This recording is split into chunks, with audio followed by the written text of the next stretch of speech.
Welcome to Pseudopod Towers. Get comfy. Find a cushion to hide behind. You're going to need it. Pseudopod, episode 965, March 7th, 2025. This week's story, The Ecstasy of the Saints, by J.A.W. McCarthy, narrated for us by Danny Daly, hosted by Alistair Stewart, and audio production by Chelsea Davis. Hello everyone, welcome to Pseudopod, the weekly horror podcast. I'm Alistair, your host, and this week's story comes to us from J.A.W. McCarthy and is a Pseudopod original. J.A.W. McCarthy is a two-time Bram Stoker Award and two-time Shirley Jackson Award finalist and author of Sometimes We're Cruel and Other Stories from Cemetery Gates Media in 2021 and Sleep Alone from Off Limits Press in 2023.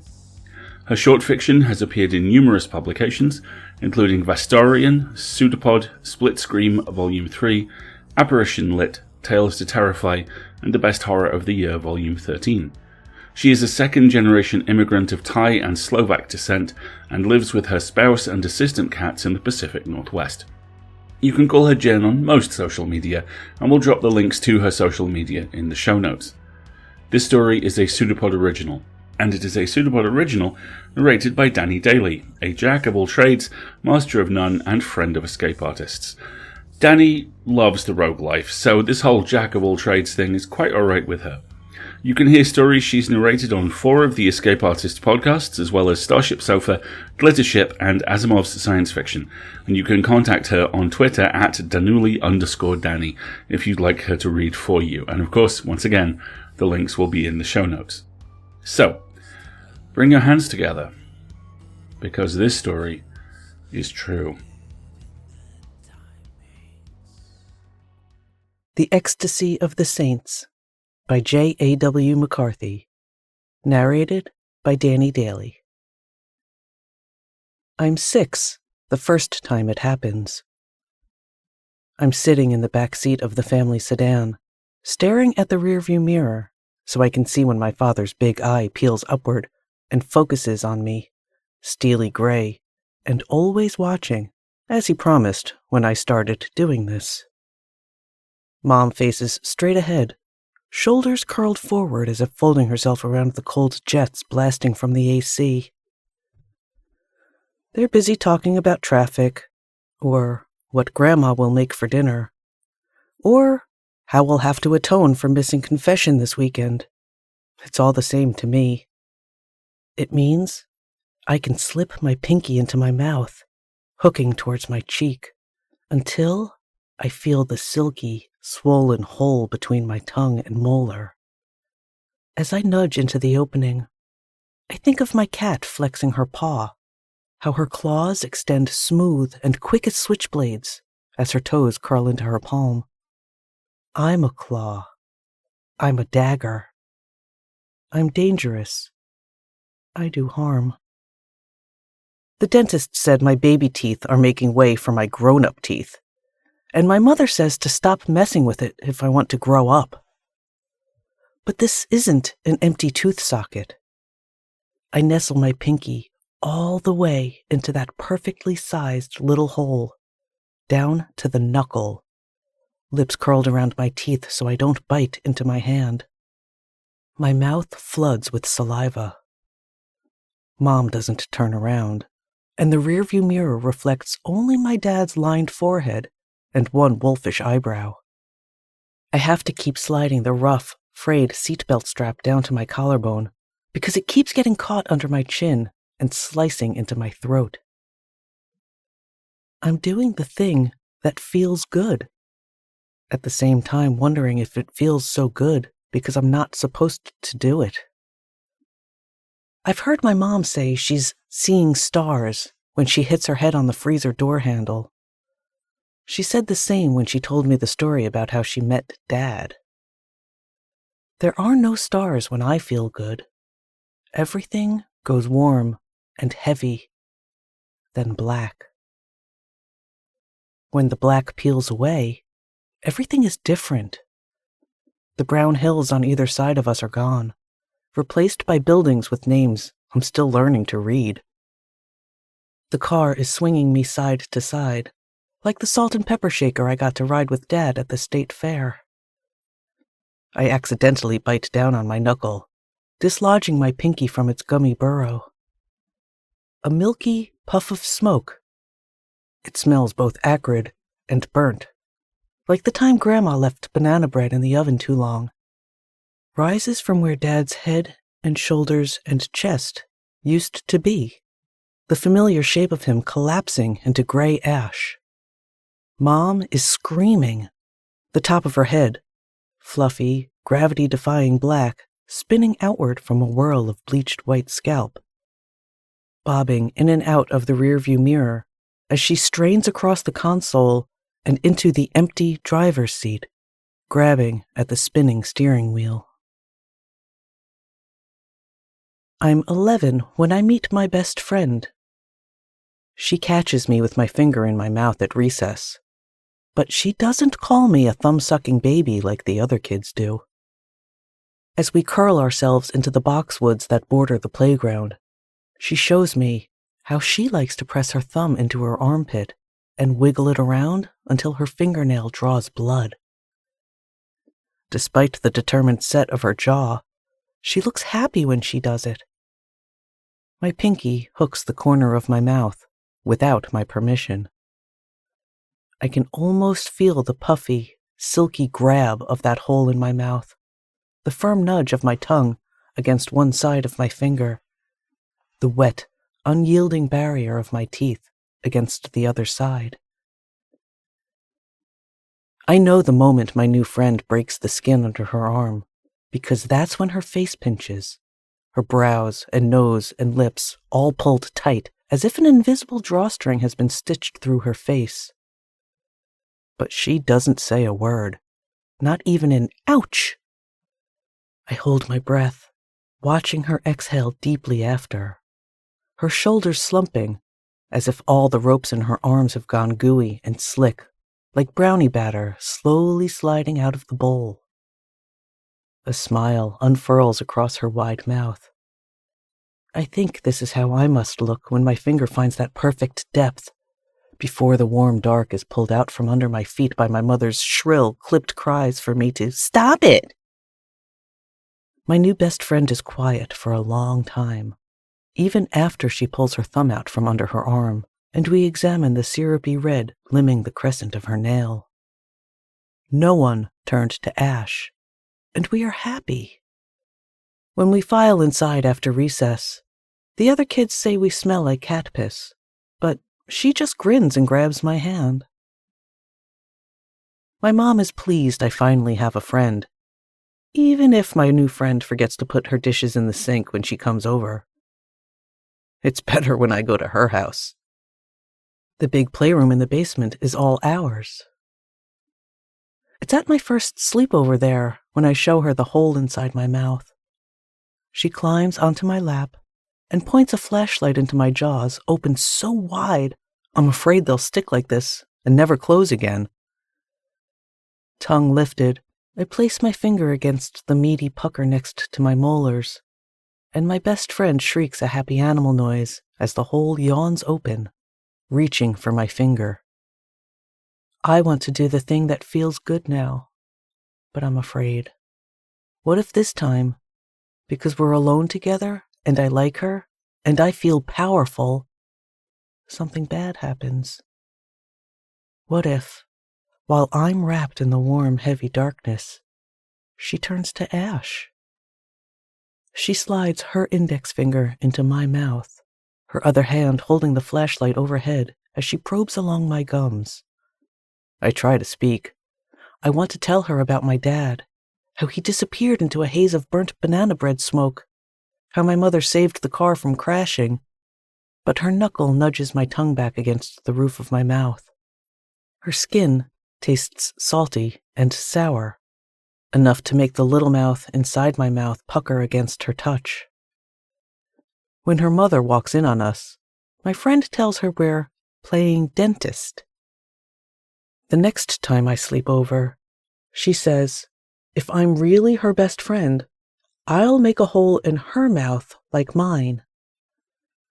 She isn't afraid of the pain. Sure, hers will heal smooth and pliant like the slick cradle under our tongues. And then we'll be able to put our fingers in our mouths and float far, far away when Mrs. Timms starts droning on about the branches of government in class. This sounds good to me. Until she goes into the garage and returns with a box of carpenter nails. If I'm really her best friend, I will not be stingy. I will share what I have. She has to open her jaws all the way, just as wide as I did. And now I'm the one on her lap, holding the flashlight, wiggling my finger around inside her mouth until I find the spot she wants, the one that will make us kissing twins. Her sounds are garbled, but she nods enthusiastically when the point of the carpenter nail finds the soft pocket beside her tongue. I don't let go until she braces the nail head with her upper teeth. Her mother comes racing down the basement stairs at the sound of my best friend's screams. I'm dangerous. I do harm. Her mother says as much as she waves her arms around, my best friend's blood like shiny red gloves up to her wrists. They're both screaming and crying, and I'm standing back, wondering what it will be this time. If I will see flames. If my friend will get to keep her new little mouth. If her mother will eventually be impressed by what we've done. After warm water and gauze, though, my friend's mother says I'm not allowed to sleep over anymore. She tells me to pack my things. She's going upstairs to call my mom. My best friend in the world won't look at me. I shove my clothes back into my bag and go into the bathroom to retrieve my toothbrush. I hear heavy footsteps above me, and under that, whimpering on the other side of the bathroom door. My mom will be mad I did it again, even though I didn't. There will be no more sleepovers, no more playing dentist. And I will be alone in the boxwoods again, the only cat piss girl. At my next confession, I will stammer on about talking back to my mother and my impure thoughts, because we all have them, and as long as the priest doesn't ask me to describe these thoughts, I can be a regular sinner, not a dangerous one. And when the priest asks, "What else?" I will say I'm jealous of my best friend, because he will believe that. But if he keeps asking, that means he knows what I've done. It won't matter that she said I had to, that she wouldn't be my friend anymore if I didn't. He'll know I liked the way her gums felt under my fingers, all those smooth, slick bumps cradling the secrets of her bones. He'll know how good I felt when she wanted to be like me, have what I have. He'll know I don't really want that. I want to be the only one who knows about the warm, heavy dark and what comes after. Upstairs, I hear my name and "your daughter" shouted as abruptly and ugly as a brick through a window. The ceiling shakes as if she's stomping on the floor right over my head. I feel an ache in my mouth, the familiarity of a muscle stretching, gaining ground out of more need than want. It's a supple rubber band, and my pinky is already hooked in, knuckles scraping teeth until the silky, meaty void has swallowed me up, eager and trusting my movements. The way my hands are clean and not salty or sour. How I'm not rough and impatient because I know what to do. The darkness creeps in molasses thick as I'm heading up the stairs. I can't feel my legs, my feet, as the heat slides me so smoothly, so gently down its gullet. In one flex of my finger, I'm a predator. Claws and teeth bared, as powerful and respected and feared as Hera and Hades combined. just like we learned in school. If my friend's mouth doesn't heal, she'll know how that feels. But I don't want her to know if we aren't going to be friends anymore. It won't be fair if she sees stars. Saliva, saccharine sweet and studded with the crystal grit of the pixie sticks we inhaled, dribbles over my lips, down my chin. Everything goes black. When I open my eyes, I'm upstairs in the foyer. My ex-best friend's mom is standing in front of the little table with the telephone. Except the receiver's on the floor, and it's making that grating beep, beep, beep, line gone dead sound because she has no hands to put it back on the cradle. She's just 2 columns of ash jutting out of shiny black ankle boots. What used to be her head and arms and torso swirling in the air between us. Grit in my eyes now, in my mouth. And I can hear my ex-best friend coming up the stairs behind me. She'll see the scorch marks seared up the wall, like her mother's shadow left a jagged stain. When she realizes what's happened, she'll scream like my mother did that day in the car. My tongue nudges the little hole inside my mouth, comes away dry and tight from the ash. All I can taste anymore is burnt hair. I'm 15 when I get my first boyfriend. We're both new this year, so he doesn't know what I've done.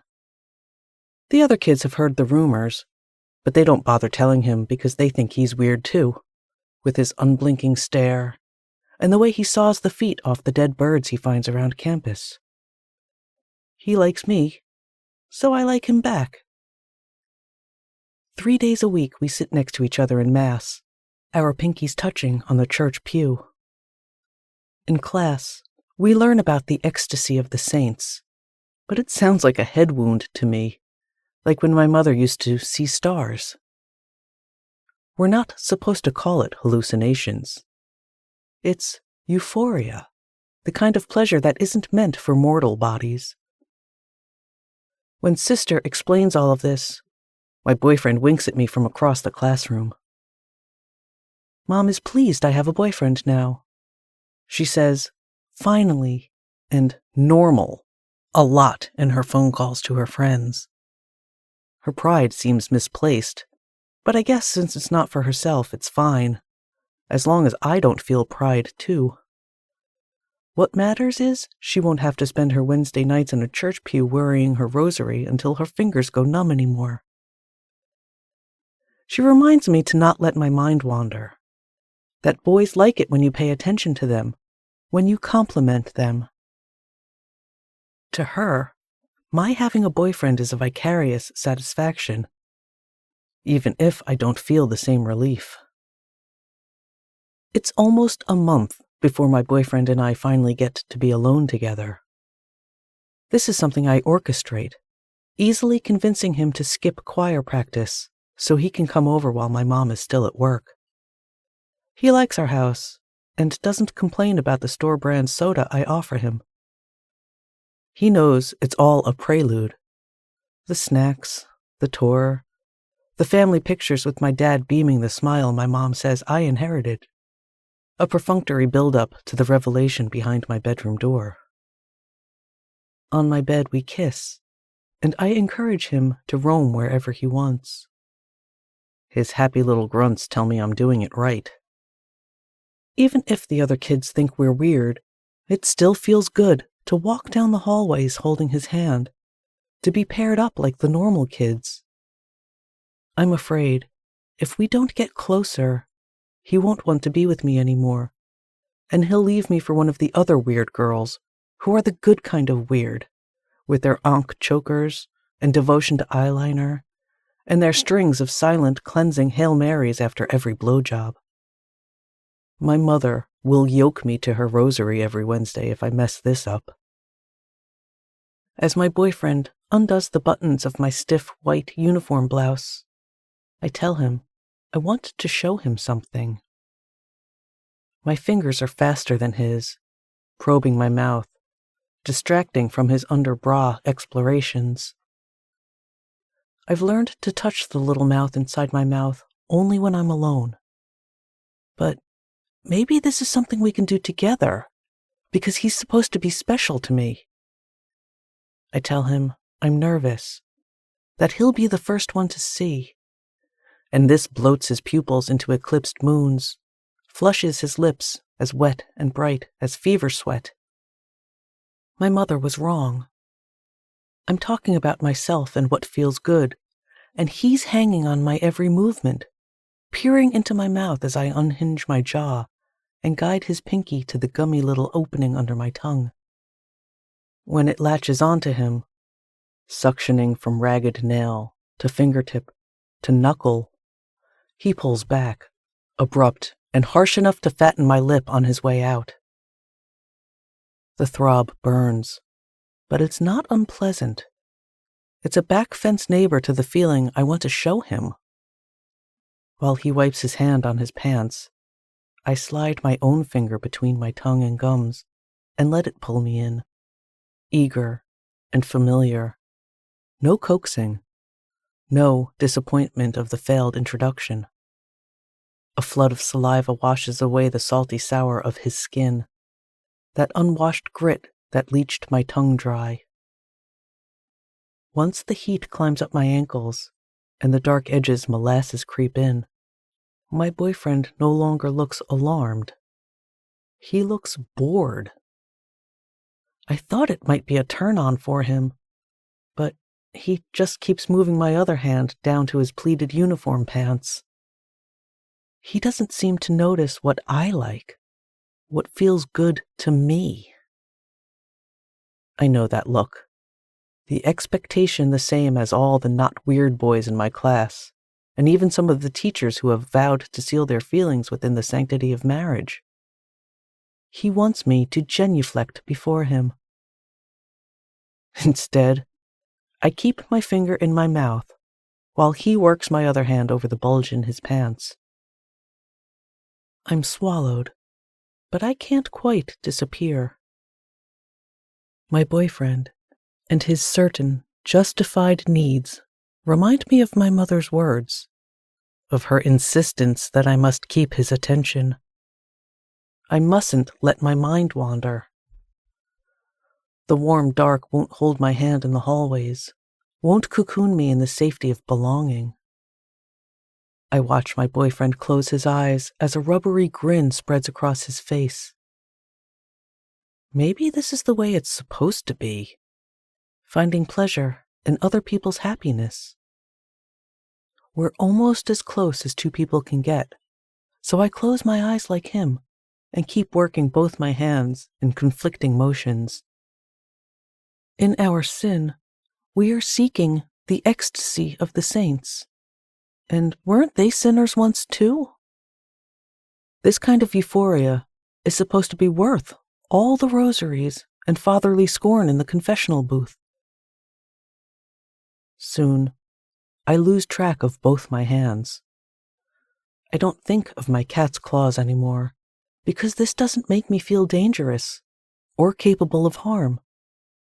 I'm enveloped in a warm, dark, starless night. It isn't until I smell smoke that I open my eyes. My boyfriend rains down around me. Blonde hair, white shirt, green plaid tie. The wet-toothed grin I committed to memory, all turned to fluttering gray that dusts my hair and sticks to my lips, fills my nostrils with the stench of icy spiced body spray gone treacly. All that's left of him are a pair of khaki pants, scorch marks branching out from his thighs like lightning strikes across my bedspread. I ease my finger out of my mouth.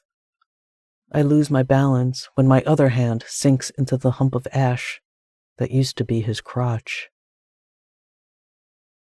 I clap my hands against his pant legs until they collapse into ash too. All that remains intact are my boyfriend's shoes, which I kick under the bed. These are the cat claws, the daggers, the flexing that feels so good. I don't know what it is, but I feel powerful even now, in the aftermath of what I've done. Like, I've released all the demons.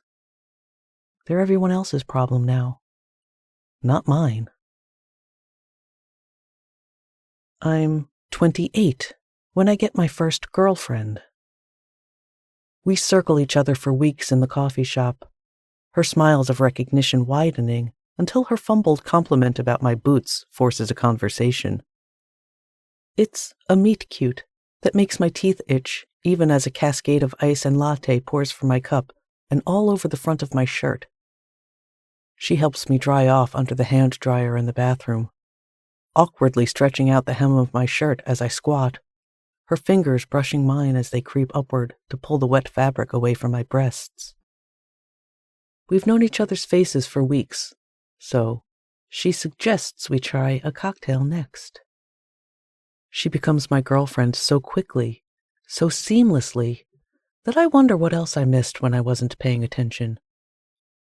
She fills the empty space in my bed, same as I fit on her couch, in her car, in her t-shirts. When we're alone, my girlfriend talks about religion like sex. It's a sacred fascination for her, the challenge of blasphemy without the weight of a rosary between her fingers and a Bible on her lap.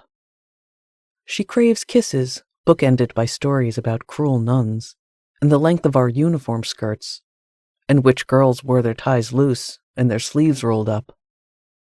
I give in because she hangs on my every word. I tell her there was no playing dentist, no mother's pride, no boy's attention prone in the palm of my hand, no fathers, nor best friends' mothers, nor boyfriends turned to ash when I closed my eyes. My stories are fevered imaginings of bare thighs sticking to lacquered wooden pews and getting fingered in the sacristy. I show her the little mouth inside my mouth, but I don't show her what I do with it. Instead, I remain neutral as I open my jaws to her, as I lift my tongue and guide her gaze to the gummy pucker that is already loosening, as if it tastes the bitter neroli of her perfume. Unlike my first boyfriend, she is not aroused by the invitation of my oddity, not repulsed when it urges reciprocation. My girlfriend does not hesitate. Her fingers steeple in my bare presence. Her tongue primes for communion. I can only call it instinct, because our bodies know each other's, because we share a sacred heart, she tells me. But she knows the nudge, the stillness, the anticipation as she goes slow, then all at once when the little mouth under my tongue accepts her, the way animals know which humans to trust. I gulp her down greedily, from her short, smooth fingernail, all the way to the hilt of her palm. So fast, I'm afraid I may burp her back up in my haste. Any hint of anxiety is gone as the warm dark eases over me. Unlike with the others, it's so easy to be flattened, to be spread to every satisfying edge under her touch. My girlfriend gets all the way under my tongue and to the other side of my mouth, filling me up, turning my saliva citrus sharp, making space in places no one else has ever gone before. She pulls loose every stitch inside of me. But it's too good, too fast, so I pinch her hand inside my mouth and guide her movements, lighten her touch, slow her down. She gives in to my control. This time, I'm gone for countless minutes. Danger declawed, demons drained dry, sin diluted to the dull anise flavor she leaves on my tongue. It's not the abrupt taste of burnt hair or the smell of smoke that brings me back. The bed feels hollow, too pristine without her. That's how I know. Ash isn't raining down anymore, but A scent, like a freshly snuffed candle, lingers. When I roll onto my side, I see it. Black streaks across her pillow, up the wall. Angry strikes that have clawed through the sheets, all emanating out of the crescent-shaped crater her hip once made in the mattress. I know my girlfriend would be disappointed that her body didn't burn in the shape of the Holy Cross. I'm 41 when the hole in my mouth closes up. My mother, age greedily gulping her down in mouthfuls of muscle and buccal fat and time, has been insisting that I go to Sunday Mass with her before it's too late. It's not for her, she says, despite how often she mentions her friends' dutiful daughters in their modest dresses, with their lovely singing voices and their wicker baskets full of charm for the Father. This ceremony is for me, so my soul can be lightened with one less of my mother's Hail Marys. In the days leading up to my Sunday church date with my mother, I don't allow my fingers to explore my mouth, not even when the stress drives me to seek such comfort. Though I know better, even the thought of the act coats my teeth with the mealiness of stale sin. I can feel the heavy plaid uniform skirt from my childhood chafing my thighs, the phantom of the matching necktie tightening around my throat. Under the looming eye of the Holy Trinity, cuffs and collars remain buttoned, sin's ringed impurity for my mother's God. It's not until we're standing on the church steps that I give in and let the tip of my tongue trace the pilled satin space beneath. It's a treat to savor, a preview of the reward for my devotion. But it's the back seat of the car again, the boxwoods again, if there had been no warm dark waiting. My tongue finds an unyielding crease, a closed door. I mumble strained niceties as my mother introduces me to her friends, panic distracting me from the struggle of smiling through questions about my job, why I'm not married, when I will have children. The little mouth inside my mouth has refilled itself with blood and veins and tissue, what those inside this building would proclaim a miracle. Though his blue eyes are pleading to the heavens, the crucified Christ watches me all through Mass. He knows my every step is heavy with the accretion of unconfessed sin. Every bead of my mother's rosary purchased this day, and I'm squandering it, worrying the shallow crater that used to grant my kind of transcendence. I focus on each nail hole in the Christ's hands and feet, the painstakingly painted blood ringing each wound, red jewels winking over the priest's head. It doesn't matter that my stigmata was, a sullied representation, a one-person salvation. All those prayers, all those cash box votives lined up like guardians, a million eyes that failed to burn through the warm dark.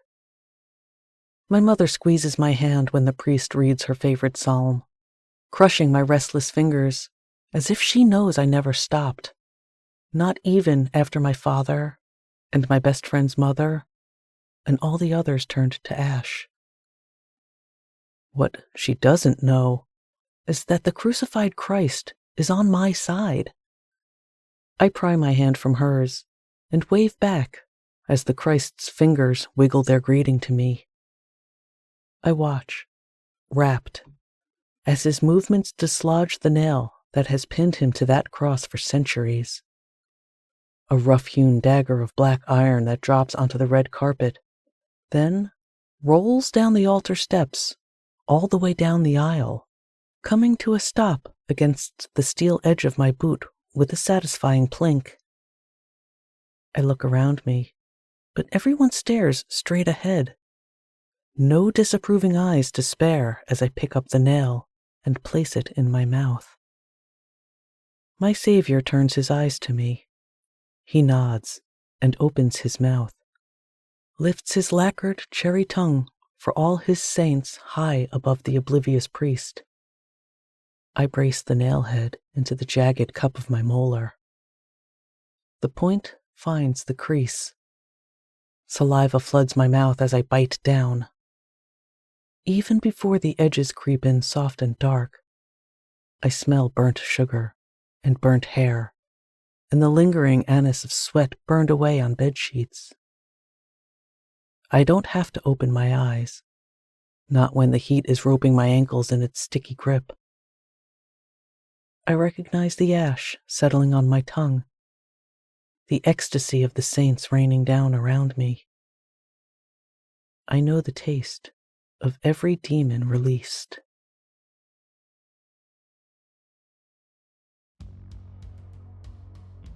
Some notes from the author. I was raised Catholic and went to Catholic school through the 7th grade. That meant I spent 3 days a week in church, plus Sunday Mass with my family. I spent a lot of time staring at the ornate religious icons in the church, marveling at the lurid colours and details, worried I was a horrible sinner when I found them almost grotesque. This story springs from that time for me, how my mind would wander into those dreaded impure thoughts, and my terror that my ever-accumulating sins left me open to demon possession. It's the boredom of ceremony, the struggle to keep up with believable sins as a distraction from my real worries in confession, and the constant guilt and fear I felt as a child for having what I now know are normal kid thoughts. Writing this story was very cathartic and fun, even if the good old Catholic guilt crept back in as I was writing. Folks, for those of you who don't know, Catholic guilt is very, very real.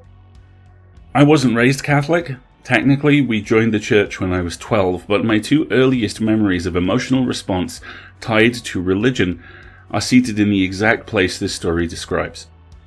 I grew up in a pretty rural community, so every year the Anglican Church would do Harvest Festival, where we'd bring representative food and crops into the church and celebrate the good fortune.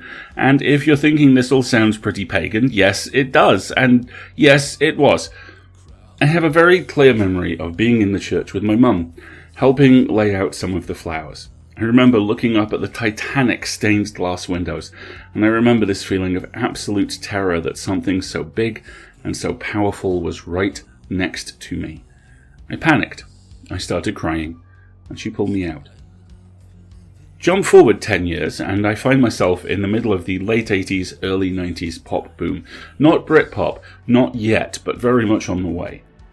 It's a Sin by Pet Shop Boys hit me right in adolescence, not just because of the Catholicism, and in fairness, my local priest was actually really cool, but because of that heady combination of hormones, evolution, and upbringing. The first was telling me to do things, and I was doing them. The second was whispering to me that not being straight was, despite the 1980s happening all around me, perhaps not something that was a bad thing. And the third was telling me, to quote Family Guy, everything I was doing was wrong and my body was pure liquid evil. So, yeah. Guilt. I still did the things, just felt guilty about doing them, sometimes while doing them. That ties into the thing that no one tells you about adolescence, and in my experience, very nearly everyone experiences. Denialism. That, in turn, was espressoed into concentrated form by growing up at the back end of the Cold War. I have friends who did things they shouldn't have because no one expected to still be alive to go to university. I have a very, very clear memory of the day I realized that was very unlikely to happen, that something so big and so powerful was no longer right next to me. There's a different but parallel liberation to this story for me, and it ties into the themes of trauma, reconstruction, and self-construction that draw me back to horror so often. The lead has a very clear idea of who they are, and who the world expects them to be. They have a distance, whether it's seared into them by what they can do is unclear, from their actions that allows them to understand their consequences. They are, to borrow the David Bowie line, quite aware of what they're going through. The horror in this story, for me, comes from their numbed endurance of that. Oddly, it doesn't come from that ending, and the hints that, surrounded by the ashes of the faith that has done nothing but get in their way, they are finally free. Good luck to them, I say. Good luck to all us sinners. On to the subject of subscribing and support. Pseudopod is funded by you, our listeners, and we are now formally, and that isn't formally as in it used to be, that is now formally, with documentation and everything, formally a non-profit. One-time donations are gratefully received and much appreciated, but what really makes a difference is subscribing. A $5 monthly Patreon donation gives us more than just money. It gives us stability, reliability, dependability, and a well-maintained tower from which to operate. And trust us, you want this tower to be well-maintained. It contains things.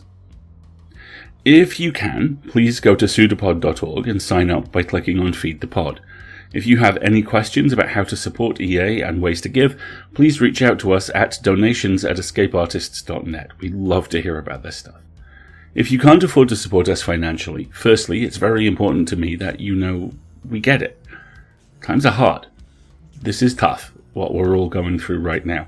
And we totally understand if you can't help us out from a financial point of view. But there are other ways you can help.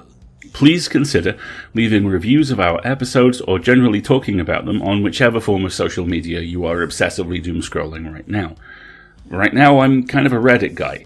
From a company point of view, we're pretty much all in on Blue Sky, which so far is the least awful one.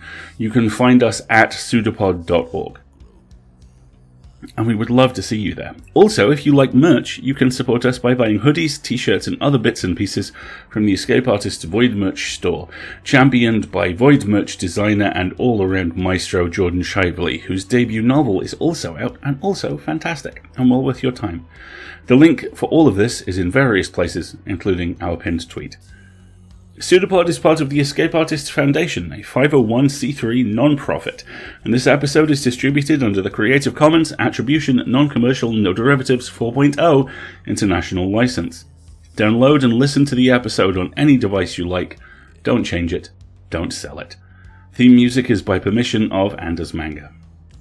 Join us next week for Fat Betty by H.R. Lawrence, narrated by Matthew Hamblin. I'll be your host, Chelsea will be your audio producer, and we will see you then. Before we do, remember, these children that you spit on as they try to change their worlds are immune to your consultations. They're quite aware of what they're going through. See you next time, folks.